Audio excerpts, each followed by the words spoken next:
Ketika gadis itu sedang tertidur lelap, tiba-tiba seseorang menarik selimutnya dengan kasar. Ia hampir terbangun karena kaget, tetapi ayahnya menarik rambutnya dan membantingnya kuat ke tempat tidur.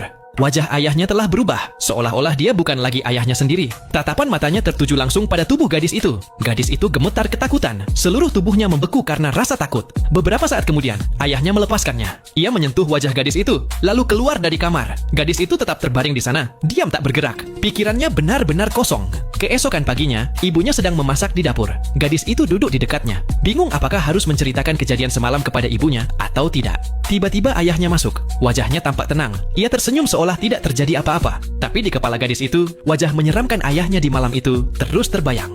Ia segera berdiri dan pergi dari sana. Tiba-tiba, ibunya membanting peralatan makan ke meja dengan keras dan mulai makan dengan cara yang aneh seperti orang kelaparan. Wajahnya berubah menjadi penuh amarah dan kegilaan. Adik laki-lakinya yang melihat itu ketakutan dan mulai menangis. Malamnya, gadis itu menceritakan semuanya kepada kakak perempuannya. Namun saat ia sedang berbicara, pintu perlahan terbuka dan ayah mereka masuk. Di tangannya ada sebilah pisau cukur dan wajahnya dingin tanpa ekspresi. Matanya menatap tajam ke arah kedua putrinya dan ia mulai melangkah perlahan untuk mendekat.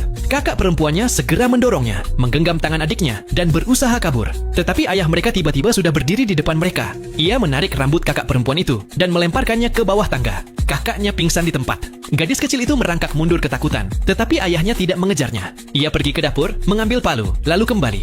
Kakaknya mulai sadar dan mendengar langkah berat mendekat dari belakang. Saat ia menoleh, ia melihat ayah mereka berdiri di atasnya dengan palu terangkat tinggi. Ia hampir memukul, tetapi adik perempuannya menjerit keras. Ayahnya lalu berbalik. Gadis kecil itu mengambil wajan dan menghantam wajah ayahnya sekuat tenaga. Tetapi ayahnya itu tidak merasakan apapun. Ia mengangkat palunya lagi, lalu mengayunkannya kuat-kuat. Tepat saat itu, tiba-tiba terdengar suara dari bawah. Suara itu mengatakan, "Anak-anak, kalian di mana?"